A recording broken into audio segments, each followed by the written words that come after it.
Hey everybody, and welcome back to Topple's world famous YouTube channel and another episode of our Dynamite High Limit Casino Coin Pusher. I'm back out again today, and I have a huge tower to knock down and get through today. If I even want to make any kind of money.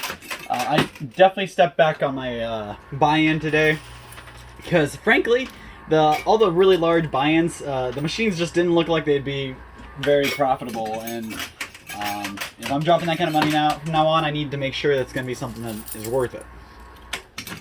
So, let's see here. So today our buy-in was only $1 million. You know, I say only, but I've been playing with $20 million and $50 million buy-ins, so that's why I say only. $1 million is no small amount. Don't get me wrong. I don't want anybody to be confused. So, really, I'm just hoping I can walk away with 2 or 3 mil, just to double my money. Wanted a joyful day today, but still profitable. So, just figured I'd stop at one of these smaller machines, and the reason I chose this one is because it actually has a Bitcoin in it. So, in the back ring here, you guys can't really see it because of this tall tower. There's a Bitcoin. That Bitcoin, obviously, Bitcoin is not a physical type of currency that you can hold and exchange in person. Bitcoin is a digital currency, like kind of like a stock in the stock market. You buy it online and you sell it online. That's what a Bitcoin is. So this Bitcoin is obviously not a real Bitcoin, but it represents a Bitcoin. So when I take it over to the counter, they send one over to my account, and that's it. So Bitcoin's at about 30 grand right now. So that'd be a nice chunk by itself. But that's not the biggest player today. The biggest player today is going to be the silver and gold pieces that are on either side. You guys can see there's an American Eagle over here, the silver ounce, and then there's like a gold bar over here. The gold bar is a 5 times multiplier. The silver piece is a 2 times, so it just multiplies by 2. So if I get... Again, if I win $1 million and I get the American Eagle, I actually win $2 million. If I get $1 million and I win the gold bar, I actually get $5 million. So you guys can see why it's a lot nicer to go after that 5 bar there, right? The one thing I will say, though, the nice thing, I should say, is if you get both pieces, it's times 10. So obviously, it's not like a times 2 and then times 5, so because that would be pretty nice. It's times 10. So that 1 million, if I won 1 million and I got both of those, it's actually 10 million. So that's another reason I chose this machine for today's video, is because for $1 million and a possible come out of 10 mil, I really can't complain. It's a no-brainer, and if they had a setup like this every day, I'd probably go after it. So we'll have to see if it's actually rewarding and see if it pays off, because I could end up not moving anything and losing a whole bunch of money.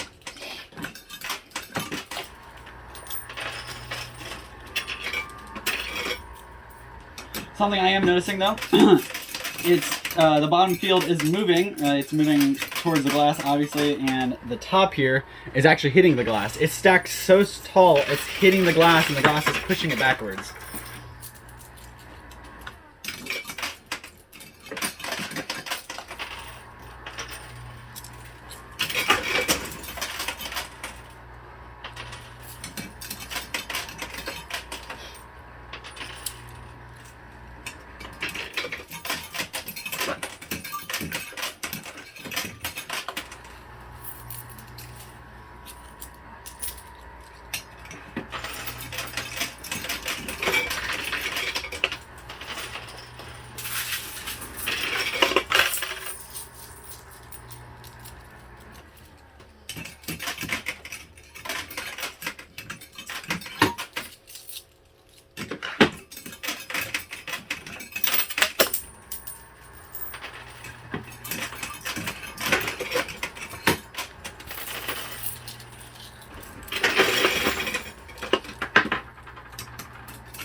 Alright, so my American Eagle fell, so we got that guy down on the bottom right shelf. The Bitcoin's in the middle, here right behind the tower.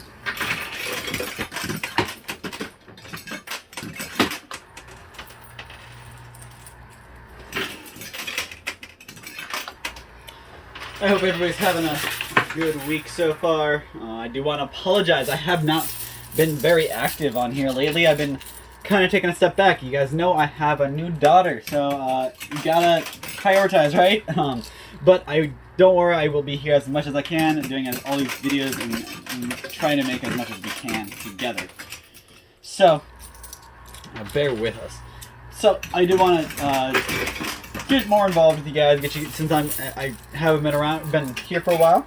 What kind of things do you want me to talk about? I know I always say this at the end of the video, but I don't get a whole lot of responses. So, some people say just talk about whatever. Some people say don't talk at all. I want the people who tune in all the time, every day, and my real supporters. I want to know, what do you guys want me to talk about? I'm a big collector guy, so today I'm gonna talk to you guys a little bit about some collection and some stuff you should be collecting, some stuff I collect, regardless if you want to hear it or not. And then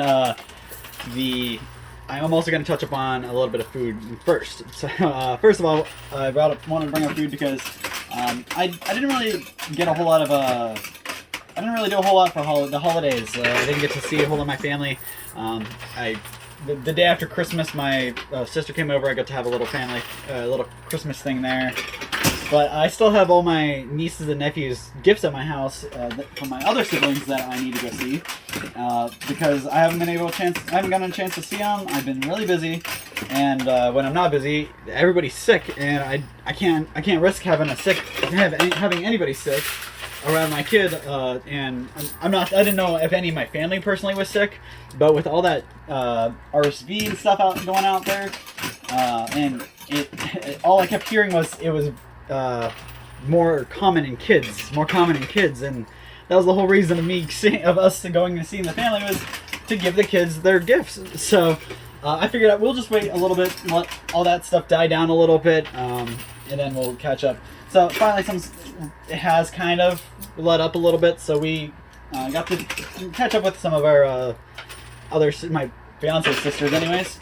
Came over and we had some pizza, and we hung out with the baby for a little bit and talked. But I also have, why I'm kind of segueing everything together tonight, I also had my friends show up and hang out for a little bit too, so it was nice because I got to hang out with some family and some friends all together the same night. But my friends came over and dropped off a shelf because they too were personally sick. They were battling sickness the whole holiday season, so I haven't seen them for months. But finally, they're back to good health and healthy. So figured I'd catch up, talk to them for a little bit. But our siblings they stayed all night long. They were there a really long time, and we got to catch up and talk because we just, unfortunately, we don't see our siblings a whole lot. We don't see our family a whole lot, and that's something we regret. So I want to kind of talk to you guys about that a little bit too. But I was talking about food at first. That's how this all started. Was I didn't get any of the holiday food. I got one good dish of holiday stuff because my sister and her man brought over to our house, and we had like leftovers from Christmas or whatever. And Thanksgiving, I got a little bit of stuff from our family members. They brought a couple plates over, so we got some stuff there. But I didn't get to go and experience a warm plate of food, freshly cooked. I had to microwave it. It's still not that bad. Still great food. Don't get me wrong. I love me some Thanksgiving meat dinner and some Christmas ham. But the most important thing was the pumpkin pie that I conned my stepsister into bringing me. So that was on Thanksgiving Day. So huge shout out to her. And, I wasn't gonna make the same mistake for Christmas, so I went out and I bought 2 pumpkin pies, and I didn't realize that they were ones you had to cook.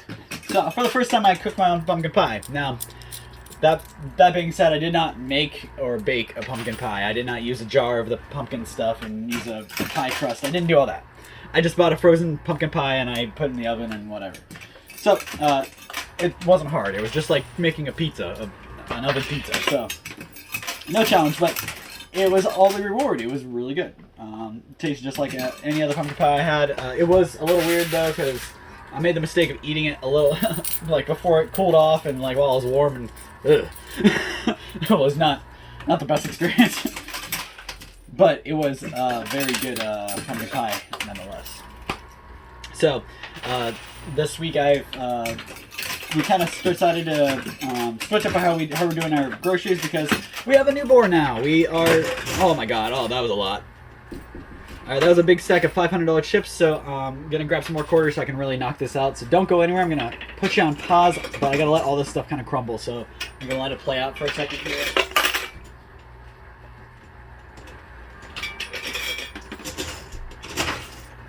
See, I knew I had to let it play out, but I'm going to have to grab quarters before I attack this. Now that we can see it, we have a plain sight. We see our big mountain of chips we got to get through. I'll let it keep moving them back and forth a little bit. There we go. Alright, I just want to make sure there's nothing going to move after I pause it.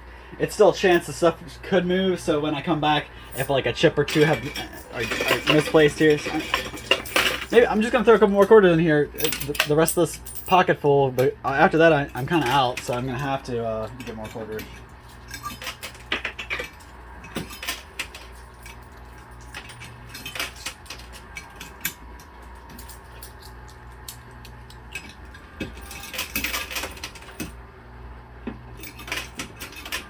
See if that can kind of cut it up a little bit for me.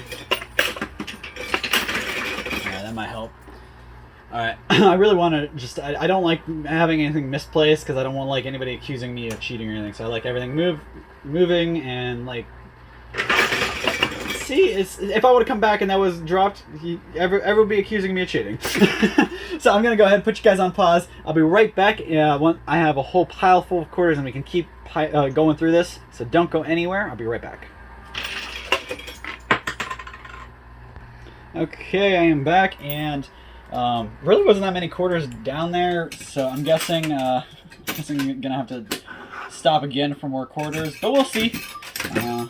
So I don't think anything moved, at least nothing came falling down and hitting me in my hand, so nothing fell that I saw. So I really do gotta get through this mound here, so I'm gonna pick up my pace on the left side here, because I feel like if I swing left and then come back over to the right side, we probably have a pretty effective push. We gotta get through these purple chips here, because they're not laying flat, so they're not doing anything to push. So we really just got to lay a bunch of stuff out there to get pushed.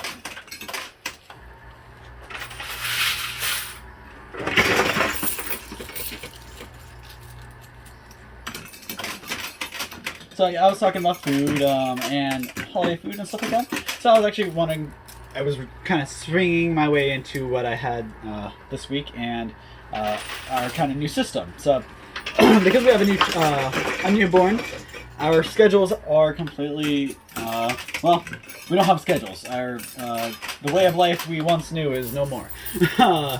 We don't get much sleep at night, and the sleep we get is a little bit broken, just because we got, your first child, you're going to be a little worried, so it's the first month. I wake up almost every time, even when it's my fiance's turn to feed, I still wake up because I hear the movement, and it's just I guess a instinct of mine. I just wake up and make sure they're okay, then I go back to sleep. But it's on and off, and it's way less than what we used to get. We being single, not single, but being two people with no children, and with regular shift for our jobs, we kind of got comfortable with being able to get our sleep. And we had our schedule. We went to bed at a certain time, and we woke up at a certain time. That doesn't happen anymore. We don't go to bed. We just wake up. We could just fall asleep when we can, and make sure we don't sleep in past the alarms. So we're trying to figure out a good way for food to make sure we're on the ball, because we have had history of forgetting to pull meat out, so we got to make sure we have food in there if we forget to thaw something out. So we try to plan, and we're trying to keep our dinners different, because by the time our daughter's older, we want her to, you know, not have to eat the same meal every 5 days. So I'm trying to open up our repertoire and make stuff that we haven't made before, we haven't made for a long time, and incorporate it into our regular eating schedule or whatever. So what we do is we actually have a whole list of our dinners, meals that our go-to meals that we make, that we like, stuff like that. We just made one long list on we're literally on our cell phones, and we actually share the list together using like the Samsung app. You can actually collaborate on a list, so you're both adding to the same list. So we kind of put dinners together, and then we go to another list, and we pick out we kind of make a tentative schedule. So Monday, Tuesday, Wednesday, Thursday, Friday, Saturday, Sunday, and then we put what we're eating on each day. And then obviously, if this day all of a sudden we forgot to pull the meat out, or our friends are wanting to hang out, so we're gonna, instead of doing this meal, we're gonna do this meal. So we can still, you know, swap out, and it's not like a set in stone schedule, but at least we have a little bit more organization, which is something that I'm a freak about. I love being organized. Some people didn't say no, but all my organization, every part of my life that can be organized is organized. And chances are, if it's not organized, I probably tried to get it organized and it flopped, so that's why it's a chaos or mess if it is. So I love being organized. And sorry guys, I'm really trying to get this last $25,000 chip off this top shelf here, and I did. So we have our week kind of planned out for meals, and then we can go to a third list if you really want to get crazy and make up your grocery list of all the food you'll need, the items you'll need to make these dinners. And then you just make sure you have all the items, and when you're going grocery shopping, you check off the list. It makes life a lot easier. I mean, it's still not perfect. We still forget things. I mean, again, we're new parents. I don't know how many times I've freaked out like all day long because I thought we weren't gonna have enough formula, and my fiance was gonna run out while I was at work, and that hasn't happened, not even close. So I'm just freaking out for no reason. But I've definitely had to stop on the way home from work to get diapers, or to get more formula, or to get more distilled water, which is ridiculous because I've actually 2 out of the 3 times I've went to Walmart to get distilled water, they have been completely out of stock on that distilled water. And I'm not just talking the baby section. You go to the baby section and they have their own brand of distilled water, but then you can go to the grocery section in the water aisle and get more distilled water. But both sections were completely empty. So I was like, okay, well, I guess my daughter just isn't allowed to drink or have her meals. That's great. So I had to go to like every dollar store on my way home until I found one. Luckily, it only took like 2, but I ended up having to go to a weird Dollar General and got literally the last jug of distilled water they had on their shelf.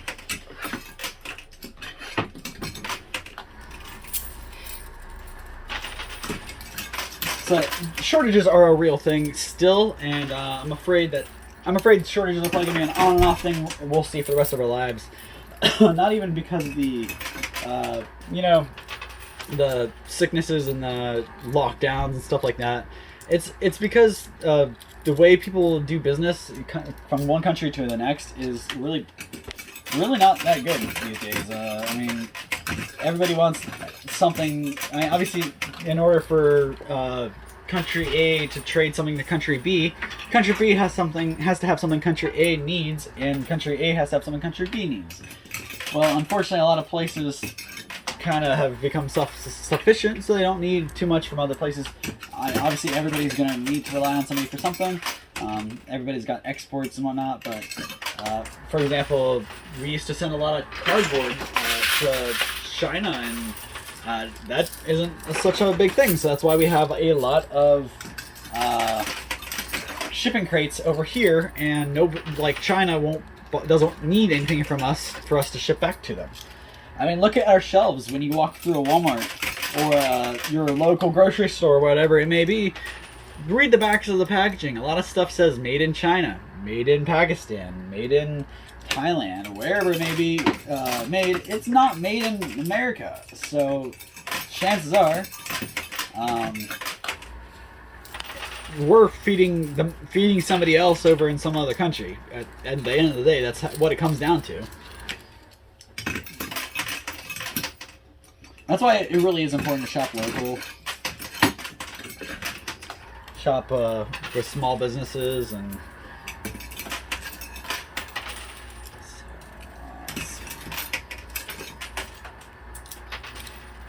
so I wanted to segue from food to collectibles, and I can keep this whole story going because I had like I said, I had my friends over because they actually were getting rid of some bookshelves. They just were kind of rearranging their house, and they didn't need these bookshelves anymore. So I was like, yeah, I definitely love bookshelves. That's one thing. When I first got my house, I had a problem with every time somebody offered me a piece of furniture, I said yes. I took all the furniture I could because I didn't have anything. My house was empty. I was running off of hand-me-downs from the rest of my family, so I was taking every hand-me-down I could. I think I'm still using my stepsister's kitchen table. I used not only my parents' couches, I used one of my friends' couches, I used another one of my friends' couches, and then I used one of my roommates' couches, and I had a lot of couches. I had a recliner from my grandpa. I had another recliner from I think one of my roommates' families. We had a two-piece couch from one of my roommates' families. Like, we had furniture from all these different people. Nothing matched, and everything was worn out. But now that I'm getting older and I've had to deal with getting rid of all these different pieces of furniture, because you can't just throw away a couch anymore. You got to wrap it up in plastic and put it at the curb before you can get rid of it. So that's a big turn off for me now when it comes to getting any kind of furniture. So I don't take hand-me-down furniture, and I don't take furniture from people like anymore. I used to say yes to everything. If you offered me something, I was probably gonna take it. But now not anymore. I'm not doing that because I finally filled my house with stuff that like I've taken a while to accumulate. I've wanted, it matches, things just go together better, and I just don't have the room for this stuff anymore, and I don't want to have to deal with getting rid of it. But I'm a huge fan of, I'm a huge collector, right? I mean, I'm a big fanboy when it comes to a lot of different things. A lot of things pop culture related, from Stranger Things to, you know, the Marvel superhero world, to Harry Potter, to Pokemon, to Game of Thrones. I mean, I could sit here all day and name different shows and movies and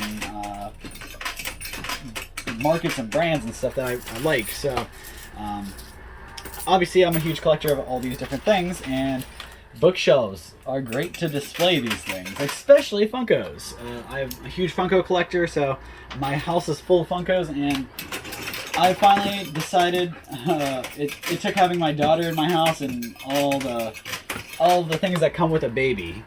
All these things are filling my house up, and it's driving me nuts. So I'm finally relocating all of my Funkos to a different spot in my house, so they're not in the living room and dining room. That's right, my Funkos, all my collection was in the dining room, and kind of was like the whole house. When you walked in my house, it looked like a big kid owned the house. So now going forward, I'm going to let my fiance display some of her things and not hog all of the shelf space with my Funkos, because my friends, long story short, and then this took a long time to get here, my friends had some bookshelves they were selling, and real cheap, like $15 a bookshelf. I was like, yeah, that's a no-brainer, I'll take those. One of the things I got for Christmas was a bookshelf, and it was like a $200 bookshelf that it was nice, but I'm sure it didn't cost that much to make. Like, they probably made a pretty good amount of money. So obviously I was going to take two bookshelves for $30. That was a no-brainer. Went right in my office, and now I can move some of my Funkos upstairs and have shelf space for other things in my living room and dining room. So